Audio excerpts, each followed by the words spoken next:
جریر نے ہمیں منصور سے حدیث بیان کی، انہوں نے سعد بن عبیدہ سے، انہوں نے عبد الرحمن سے، اور انہوں نے حضرت علی رضی اللہ تعالیٰ عنہ سے روایت کی، کہا ہم ایک جنازے کے ساتھ بقیع غرقد میں تھے کہ رسول اللہ صلی اللہ علیہ وسلم تشریف لائے اور بیٹھ گئے۔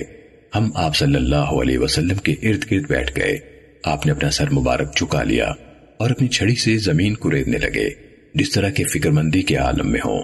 پھر فرمایا تم میں سے کوئی ایک بھی نہیں، کوئی سانس لینے والا جاندار شخص نہیں مگر اللہ تعالیٰ نے اپنے ازلی ابدی حتمی علم کے مطابق جنت یا جہنم میں اس کا ٹھکانہ لکھ دیا ہے، اور کوئی نہیں مگر یہ بھی لکھ دیا گیا ہے کہ وہ بدبخت ہے یا خوش بخت۔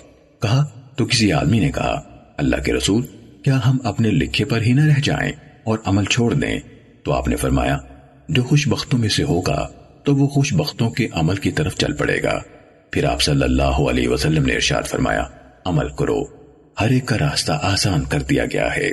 جو خوش بخت ہیں ان کے لیے خوش بختوں کے اعمال کا راستہ آسان کر دیا جاتا ہے، اور جو بدبخت ہیں ان کے لیے بدبختوں کے عملوں کا راستہ آسان کر دیا جاتا ہے۔